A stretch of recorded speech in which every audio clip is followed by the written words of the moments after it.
Welcome back to the Cameo Show. Today, we are super excited to have with us Brandon Thrift. Brandon is an artist, he's a musician, and he is on a mission to spread love and positivity around the world, basically. Right, Brandon? To anyone who needs it. Yes, correct. And he's very thirsty as well. Is that chlorophyll water? What are you drinking? You're the first person to ever guess right. Yeah, it's chlorophyll. Right on. We drink chlorophyll too. So it takes one to know one. Yeah. All right. So I believe if you're in the Siesta Key, Sarasota area, it's hard to miss any of your artwork. And whether that be in stores as art canvases or in murals all over our area, and probably all over the place. I want to hear more about that, but it's hard to miss you. And so back in 2020, I think around COVID, if I understand correctly, you started painting a message. And can you just take us back to that moment and tell us about what you were inspired by, what your mission began as, and how it's kind of progressed over this time? Yeah, for sure. So the very beginning of this, I personally felt very, very, very lost. I had no direction, no sense of what I was doing whatsoever. I feel like a lot of people felt the same kind of way. So I had a lot of time on my hands and I started kind of dabbling in certain things, trying to figure out what I wanted to do, what was going to light my fire, what was going to, occupy my mind. Cause I didn't watch the news. I wasn't given in to any of the negative, like COVID universe things that were happening. And I was painting for a couple of weeks and just like stopped on, when you get invested in something, you just go ham and you do it day and night, day and night, day and night. So I started painting and painting and painting and painting. And I thought, what am I doing? Like I'm stacking these paintings up in my garage. It's been fun, but like now I have so many things like occupying my garage space. So I was familiar with the concept of art drops and like giving away for free, basically. So I started doing that. And then, I don't know, I was just thinking on it and I was really giving it my time and energy. And I kind of got like the light bulb aha over the head moment where you're like, that's it for writing Spread Love on the paintings. And I did one and I got attention and I got reception and people were really digging it and they were thankful. And I thought, dang, that feels good. And people are receptive. Let me do more. Let me test the waters. And it really just snowballed from that, but yeah, it was kind of the beginning of the whole process. And so had you always been an artist? Is art something and painting something that you've always done? Growing up, that was kind of my forte until like third grade when I started playing the drums, and then music became my life from then until COVID hit, and then can't play shows, can't really work on anything because you get so burnt out. And then, yeah, I just kind of started taking up painting again because I thought, why not? I got to put my creativity somewhere. And so where was the first place that you I don't know about art drops, so I'd like to hear more about that. But where was the first place that you kind of put your Spread Love canvas out and people saw it and you started seeing some type of attention or reception to that? Yeah. So the very first piece I ever did was I had an old bass drum sitting in my garage from an old drum set. And I painted that and I wrote Spread Love on the drum head and I lock and chained it to the sailor kissing the nurse statue, the unconditional surrender statue downtown. I chained it to her heel and I was like, oh, this is kind of fun. It's kind of rebellious. It's also kind of like not legal. Sure. And so that was the very first piece I did and got a lot of photos. People were really digging it, started sharing it. And then I started kind of dropping around Sarasota, around downtown, more like populated areas, more like places where people could walk or drive by and see it. And then it just started kind of spreading around like Bradenton. And then I would take trips, like road trips. And then in June, that same year, so March, April, May, June, that summer, I rented a car and just loaded the car up, no direction, no plan whatsoever, and just drove and made signs on the road and left them from town to town and just did that, made hundreds and hundreds of signs. And then I went until I literally had no money anymore and I flew home and kept doing it. That's amazing. Where did you end up? The end goal was to really just see my buddy out in Los Angeles. So I went from Florida, Louisiana, Texas, New Mexico, Colorado, did like a weird loop-de-loop up in the four states, the Arizona, Colorado, New Mexico, then Utah, and then did all of California all the way up until Portland. Oh, wow. Amazing. That was Did you go by yourself? Solo. Yeah. Oh my gosh. What an amazing time to just like be with yourself and like drop your art and see all of the world. I mean, I'm jealous. I want to do that too. It was huge and it was so scary, but like you didn't have time to be scared or like live in the fearful moments. You had to just be locked in and like just be with yourself. Really. I was journaling every day. I was making notes of like how I felt at certain times. Yeah. But people I met, you know, it was really, really an incredible, it was like 3 weeks, I think. And it was really a rewarding experience. Well, especially at that time when you're exactly right. It was such an uncertain time for everyone. There was a lot of fear. There was so much on the news and so much negativity and so much withdrawal from normal life for everyone. So to be able to hit the road and go out and see some things that probably looked a little different then than they do now. You know, it was a little bit of a different, slower time right at the beginning of that COVID period. But to be able to do that and meet people and spread some positivity, geesh, we all certainly needed that. And then it must have been good for your soul too. Very, very fulfilling. It was a really crazy time because that was in the heat of like the George Floyd like riots. Oh yeah. And there was so much like violence happening. I remember being in Colorado and I remember hearing gunshots. People were rioting in the street. And I was like, dude, this is like the end of the world. This feels post-apocalyptic. And there's like graffiti on like government buildings, like old historical monuments. And I'm like, what is happening? What is this? Wow. This is crazy. Yeah. Especially to see firsthand, because a lot of people did see it from the news and then you get a skewed view of what's actually happening, but you were like right in the thick of it on your own mission, on your own journey, but able to experience what was happening in real time in that historical period of time in our lifetime. I mean, that was an insane few months, especially at the beginning. So very much so. Yeah. Have you ever gotten in trouble for dropping and putting stickers up? And I personally, I have to tell this story. I'm such a nerd. So we travel quite a bit and I have ordered some art from you and you gave us some stickers and I always bring them with me and then forget. So we were in New York and I really wanted to drop some and I forgot. And then when we were in Seattle recently, we went to record some music ourselves and we went to Easy Street Records in West Seattle. And I was so excited. I remembered and I walked out and I put it on the post right in front of the record store. And I was like super nervous. I'm like, oh my God, I'm going to get in trouble. Is this illegal? And I even like Greg videoed it because I was so excited and I was going to like post about it, like make a reel. Oh God, I'm such a nerd. And I like made it. And then I'm like, I better not do this. What if I get in trouble? Like somebody's waiting for me to post like me doing something illegal. But I'm like,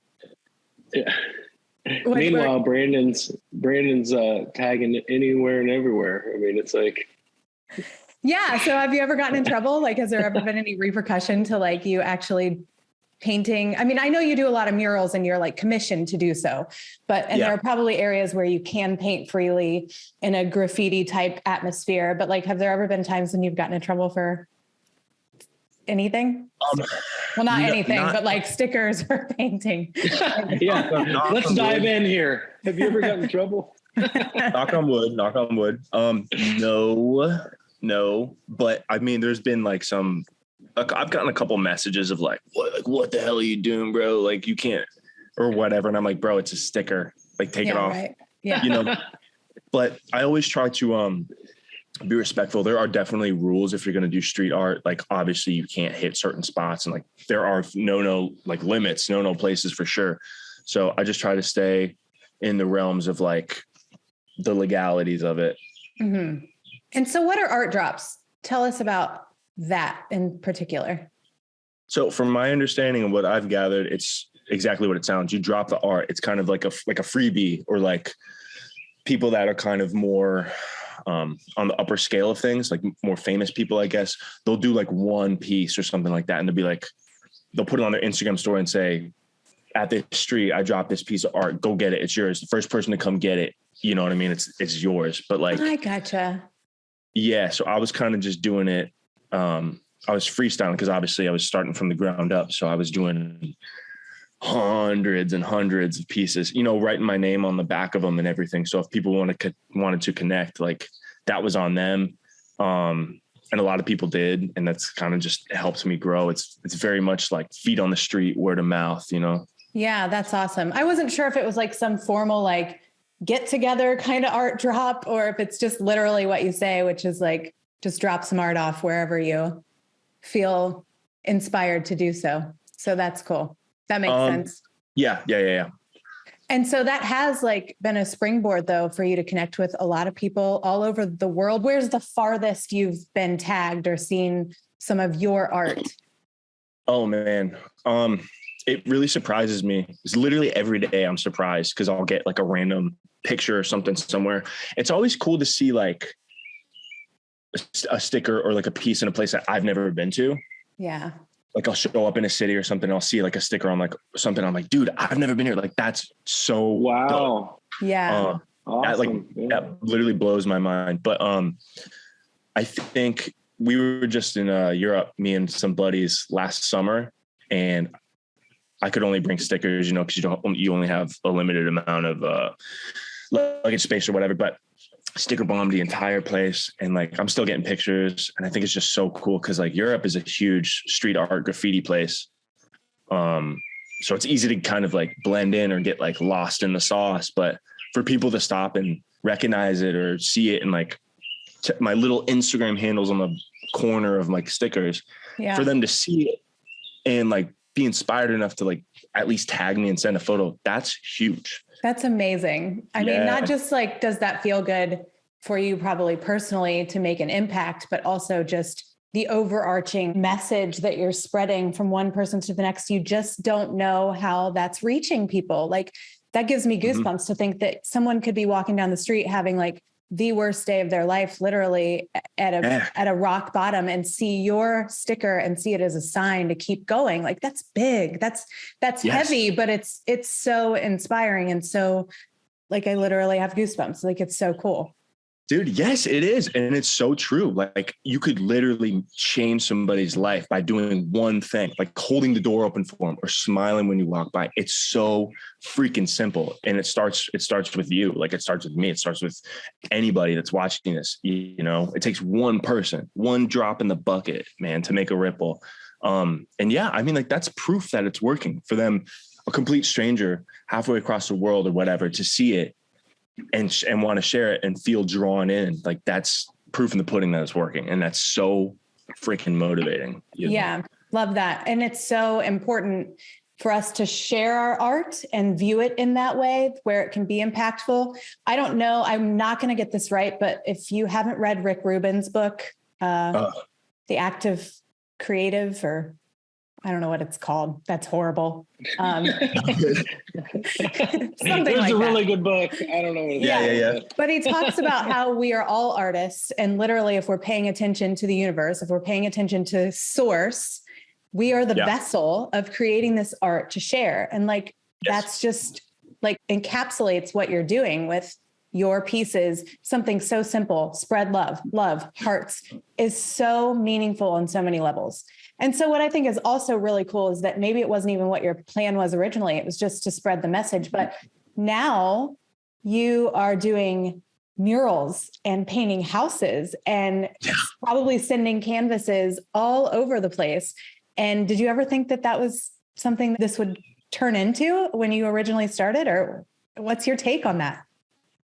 Oh man. So reverting back to my whole road trip where I didn't plan 5 minutes of the trip, I'm doing that kind of with this project. I've never had expectations for it, which kind of opens the door for more possibilities and surprises. Like I still have no expectations. Like I'm amazed that somebody will hit me up and say, hey, I want a piece of your artwork, or like, I want you to paint our house.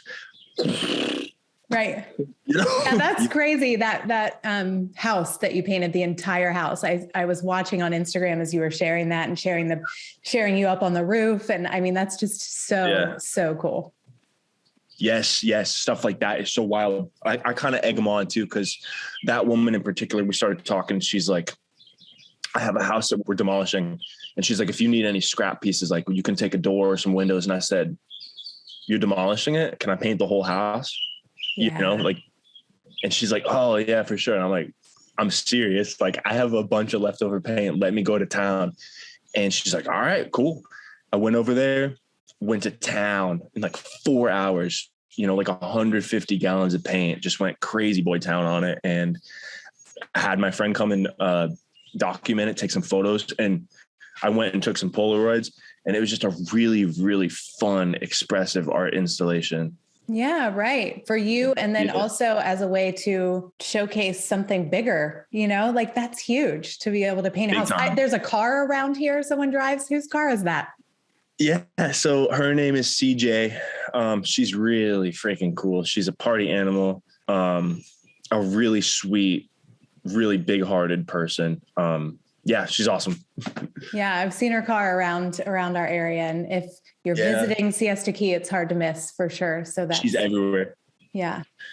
And so I have to dig into music a little bit because that's, you both are drummers. I feel like I should just be quiet and let you just riff on drums here. But like, how does that play into your music? Is your music along this same message? Like, what kind of music do you play? What band are you in?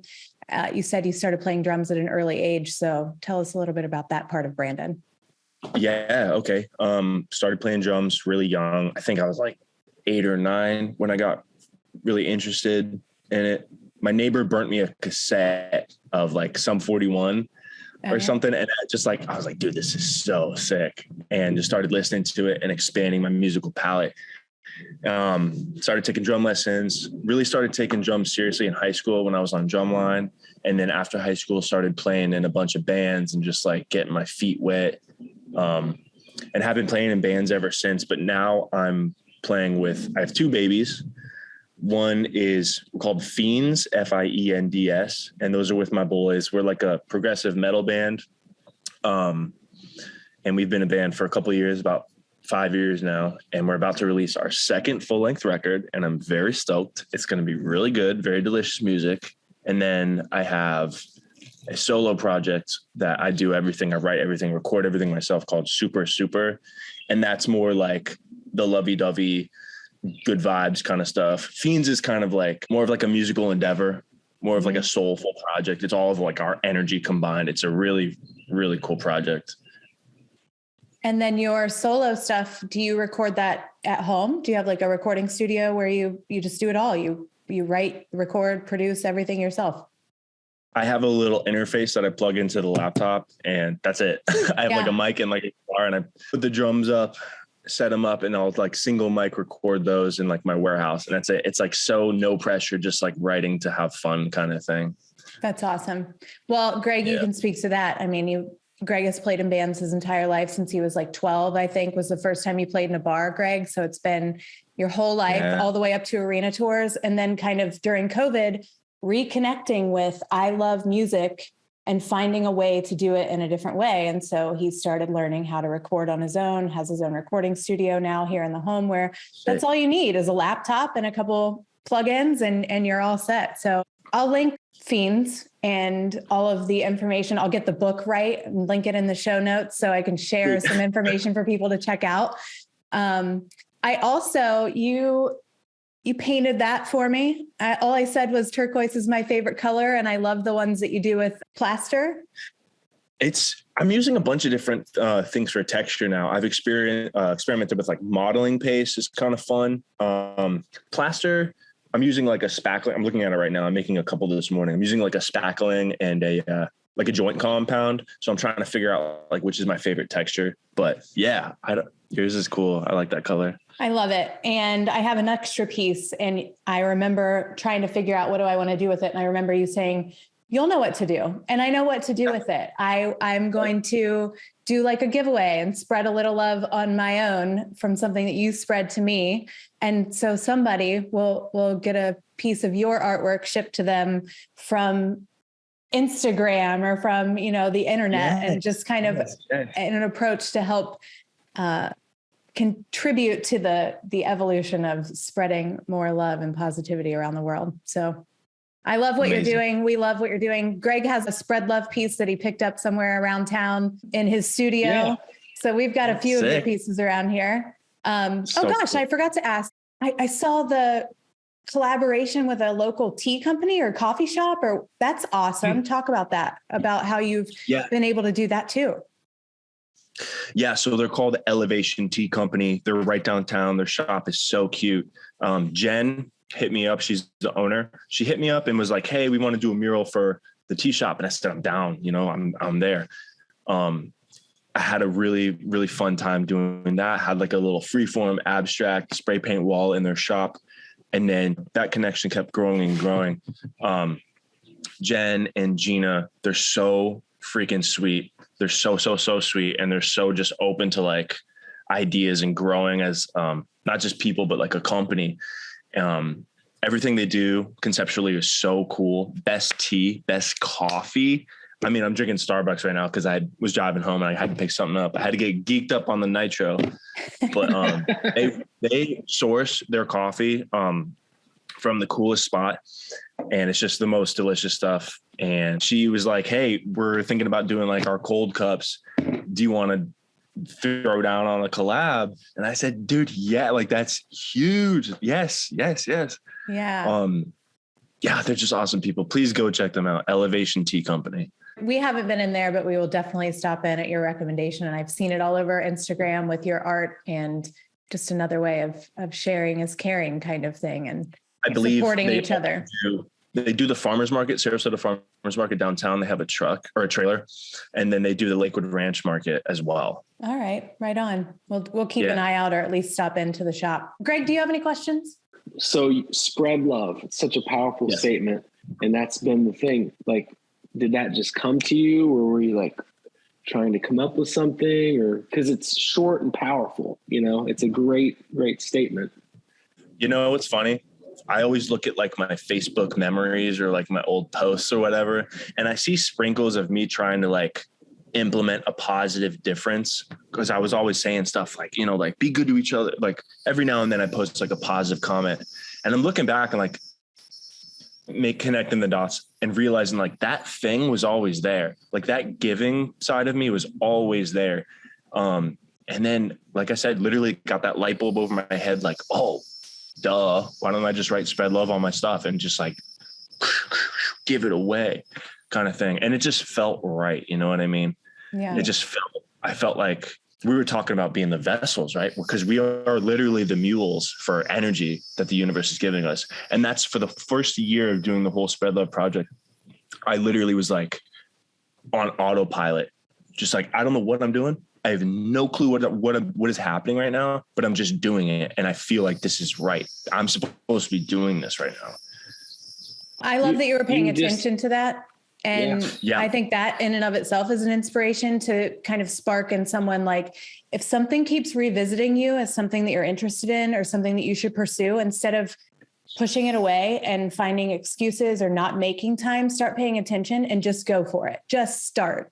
Because that sounds like that's exactly what happened in your case. It wasn't calculated. It wasn't planned out. It was just like, I'm listening. Let's do this. Let's go.